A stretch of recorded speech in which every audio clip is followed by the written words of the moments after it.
Hello and welcome to the International Brotherhood of Electrical Workers Local 353 Training Center. Welcome Mr. Piccini and Minister Lecce. It's an honor to extend my sincere thanks on behalf of our training center and more importantly on behalf of the young students, women, Aboriginal peoples and racialized communities who have positively been impacted by your commitment to our programs. In recognizing the importance of diversity and inclusion and of skills development, the Government of Ontario has played a pivotal role in empowering young students and women who have traditionally faced barriers in accessing career opportunities as skilled trades workers. The support and training provided by IBEW Local 353 has allowed us to create a better pathway to the skills trades and apprenticeships for electricians and telecommunication technicians. Through these initiatives, we have witnessed the transformative power of education and skills development. The apprenticeships offered by Local 353 have not only equipped individuals with the technical expertise needed for their chosen careers, but have also opened doors to new possibilities, breaking down the walls that once limited their aspirations. The funding for our Pathways program and Network Communication Specialist, aided by your support, goes beyond the individual beneficiaries. It extends to their families, our communities, and the broader economy. As we express our gratitude, let us also recognize the importance of continued collaboration between our training centers, our contractors, and the Government of Ontario. Together, we can further bridge the gaps that persist and continue to pave the way for the future for every individual, regardless of gender, ethnicity, or background, and so they can thrive and contribute meaningfully to our society. Once again, thank you, Minister Piccini and the Government of Ontario, for your dedication to build a brighter future for the young people in the skilled trades in Ontario. I now introduce and welcome the Minister of Labour, the Honourable Minister David Piccini. Thank you, Lee. Thank you. Thank you, Lee, for that kind introduction, and thank you all for being here, and a special thank you to Lee. Lee, your leadership and the team here at IBEW Local 353 are quite literally building a stronger Ontario, and we can't do it without you. We can support it, but it takes strong leadership, and it takes a caring and compassionate team to help ensure we have the next generation we need to build the hospitals, the schools, the roads and highways and bridges that we need to power a stronger Ontario. So thank you very much for your leadership and all that you do. It's been an honor working with you. And it's a pleasure to be here today at IBEW Local 353 in Toronto, along with a number of the men and women building Ontario. I'm honored to be here with Minister Stephen Lecce, who's been a champion for youth in Ontario in tackling the stigma and opening a world of opportunities in the skilled trades so that every young boy, young girl can achieve their full potential. And we're going to tell you a bit about some incredible work we're doing to empower our next generation. With a $1.3 million investment from our Skills Development Fund, IBEW are helping 48 young people right here prepare life-changing careers as electricians in the Greater Toronto Area as we speak, because IBEW members are so important to our communities. Their work is crucial to building homes and workplaces from Toronto to Thunder Bay, every corner of our great province. The fact is that the construction industry is a critical driver of Ontario's economy. And last year, we know it accounted for more than 7% of Ontario's GDP. This means that demand for electricians and other tradespeople is incredibly high. And it's only going to continue as we grow and prepare for the future. And as many start to retire, we're going to need more young men and women. And it's no secret that we're facing that historic labor shortage. In fact, it's estimated that we have a labor shortage of 100,000, and we're going to need 100,000 more workers in construction over the next decade.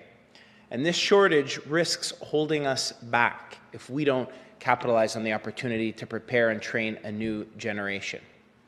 We need it because of the $184 billion in infrastructure that our government is investing over the next decade. This is the largest investment in infrastructure in this province's history. With every dollar spent in infrastructure, there is a tradesperson behind it building the critical infrastructure we need for our growing province, a growing province that is bringing in record investments in subways, that's actually building schools as previous Liberal governments shut them down in communities like mine, building hospitals, and the 1.5 million homes we need by 2031.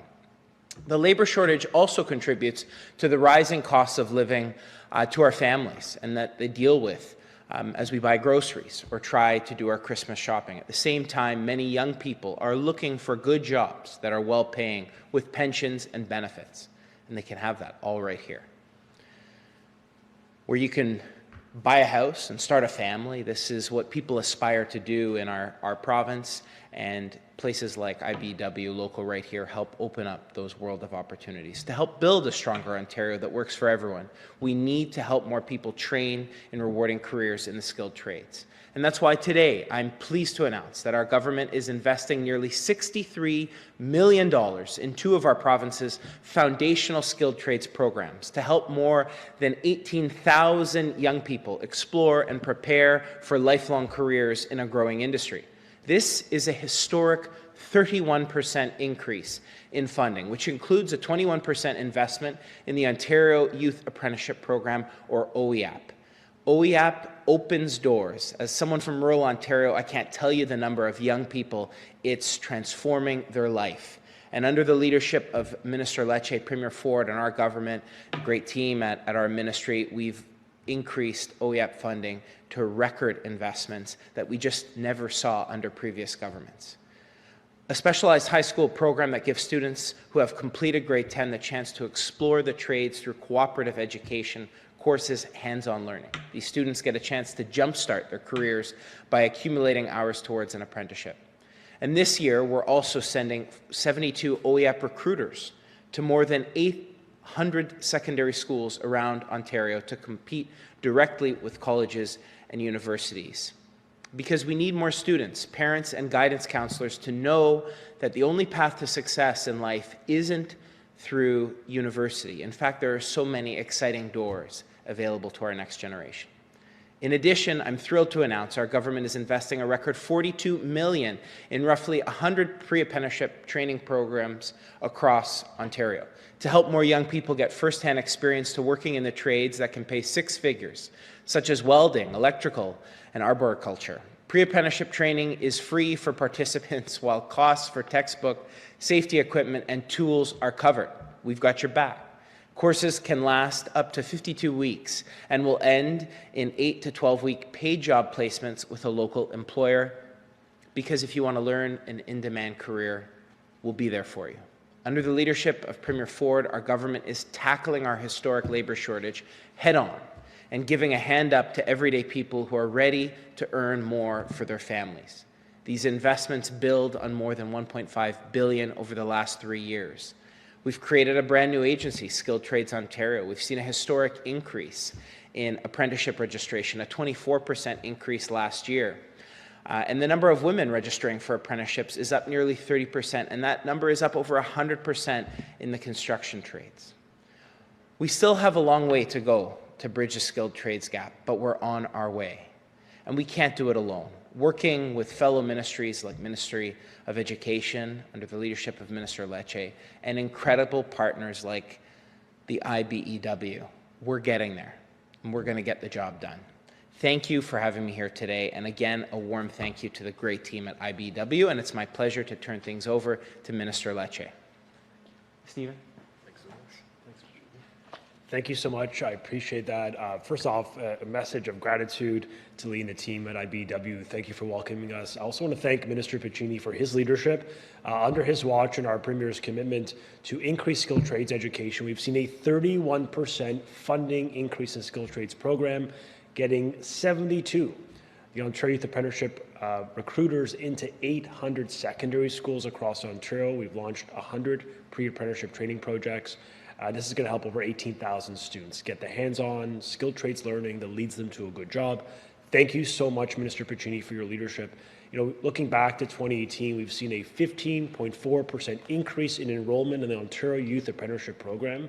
That's 4,800 female participants, making up 23% of the program. So we're moving in the right direction. We recognize, as Minister Piccini said, there's definitely more to do. with 41% of students graduating this year having participated in at least one job skill program, be it dual credits or the youth apprenticeship program or the specialist high skills major program or co-op education. We know that today's investment of over $62 million in 2 foundational skilled trades programs is going to be critical to creating more of that hands-on learning that's going to support Ontario's labour market, help young people get the good jobs they deserve in communities close to home. In addition to today's announcement, we're working together to promote skilled trades education within our schools, and part of that is going back to the basics on foundational skills of reading, writing, and math and STEM disciplines to prepare them for the high skills jobs of the future. Last March, we announced that in September of 2024, all students will be required to earn at least one technological education credit in grade 9 or 10 as part of their diploma. This new graduation requirement is going to expose Ontario students to at least one technological education course earlier in their high school journey that's going to guide them to those good paying jobs in these skilled trades. We've invested $40 million over the last 3 years to expand the specialist high skills major program in all 13 sectors, and we have the result of this is 64,000 students are now enrolled in the program. So we're going to keep working together to expand these types of opportunities, including the dual credit program. With a nearly $5 million investment over the next 2 years, we're creating thousands of opportunities for students to earn a college credit and take apprenticeship training while they're in high school, sort of a 2-for-1. So in our capacity, in my capacity as minister, we are committed to ensuring that all students are equipped with the skills they need to graduate. And today's announcement with Minister Piccini and our friends here, it really underscores our relentless focus on giving students more hands-on learning, more co-op education that leads them to a good job, to own a home, and live a life of purpose and dignity. And so with that, I want to introduce Megan, who's a first-term apprentice here at IBEW 353, to listen more about a Canadian success story taking place right here in Toronto. Thank you so much. Thank you, Mr. Hi, everyone. My name is Megan Kirkham. I'm a first-term electrical apprentice here at the IBEW 353. I'm sponsored by Plan Group, and currently I'm working with the crew building the Humber College Cultural Hub at their Lakeshore campus. Becoming an electrician is a second career for me. I grew up excelling in academics and athletics, and that led me to get an honors BA in anthropology at university. From there, I worked for 5 years as an archaeologist, and that let me see the limitations and let me know that I wanted to move into something different. So I wanted a job where I could work year-round. We couldn't dig when the ground was frozen, after all. Not working because of inclement weather meant that paychecks were inconsistent, and I didn't want to be away from home and living in hotels for days and weeks at a time. I did, however, enjoy the physical aspect, doing something hands-on and active. I liked learning new things consistently, and I liked the intellectual challenge. I also appreciated working with good people, being a part of a crew and a team. And so that led me to, well, what could provide those things? The skilled trades, being an electrician. That would fit the bill. Now, how do I become an electrician? I couldn't go in the traditional way through the Electrical Apprentice Training Alliance because I didn't have my high school physics credit. This led me to the Pathways program. They assisted me in completing that credit online while starting my pre-apprenticeship. They had a 15-week in-class component where we got a crash course in basic electrical theory. I feel pretty ready for my first term of trade school. We also got introduced to hands-on aspects in shop class. We wired devices, completed circuits, practiced bending conduit, and getting comfortable with power and hand tools. Then the Pathway program set us up with a 10-week job placement. I was dispatched to Plan Group. I felt confident that with the 15 weeks behind me, I would be able to be an asset to the crew and to the company. I must have proved myself because Plan sponsored me for the duration of my apprenticeship. Now, 1,800 hours later, almost a year, I've completed my pre-apprenticeship and am now in my 3rd week, as of today, of my first term as an apprentice. So because of this program and the funding, I was able to make this career leap, provided for myself during this transitionary period in my life. This program has given me a career where I feel hopeful about my future and what it may bring. Now I'd like to bring back Minister Piccini to the Thank you. Thank you. Thanks, Megan. Thank you very much. Happy to take questions. Yeah, if there are questions, if we could do them at the microphone, one question, one follow-up. There'll also be a chance for one-on-ones afterwards, and the ministers will be doing a hands-on activity too. Okay.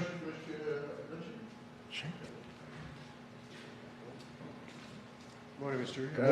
How are you doing today? I'm good, thank you. Excellent. The FAO has found that there may not be enough French school spaces, and there's too many English Catholic spaces. Is the government planning to do anything to rectify that?